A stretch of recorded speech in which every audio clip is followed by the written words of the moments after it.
Salutare, prieteni!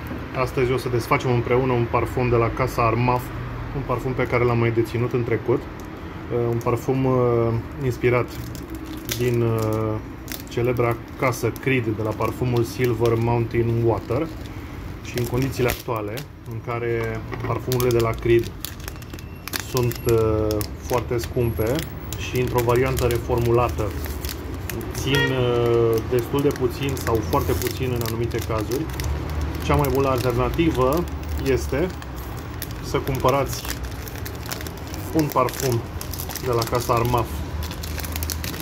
Cele mai bune clone, să le spunem așa, sau parfumuri inspirate din parfumurile casei Creed sunt cele făcute de Armaf, care au o compoziție de calitate. Aceasta este cutia,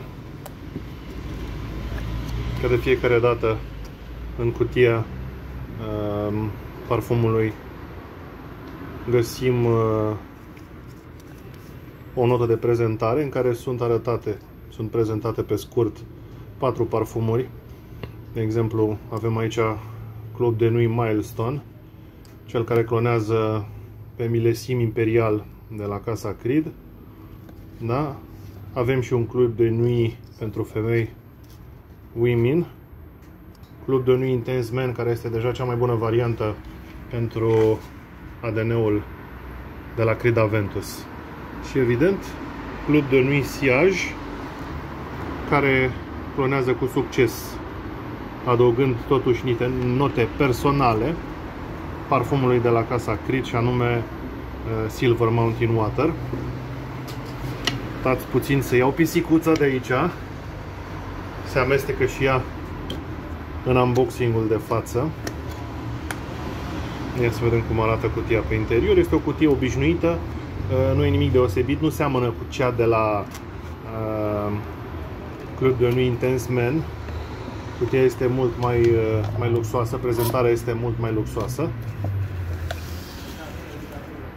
Și aceasta este sticla. Este o sticlă care, după cum vedeți, este un magnet de amprentă, dar este o sticlă elegantă, foarte frumoasă, care imită în design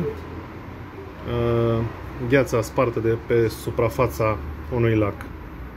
Dacă ne uităm cu atenție prin aceste crăpături, putem să vedem nivelul sucului din interior.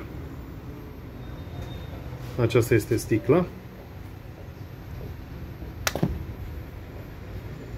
Dopul este destul de greu și asta denotă de obicei o calitate superioară. Să vedem cum funcționează atomizorul. Atomizorul împroașcă foarte bine și mirosul este demențial. Este un miros ca și cel de la Silver Mountain Water, este un miros destul de polarizant.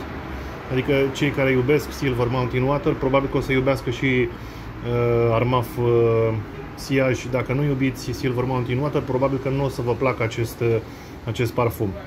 E un parfum cu o performanță deosebită. Este un parfum gălăgios. Este un parfum care are note citrice și florale, precum și o notă de cerneală, aș putea să spun așa, fiind totodată un parfum metalic.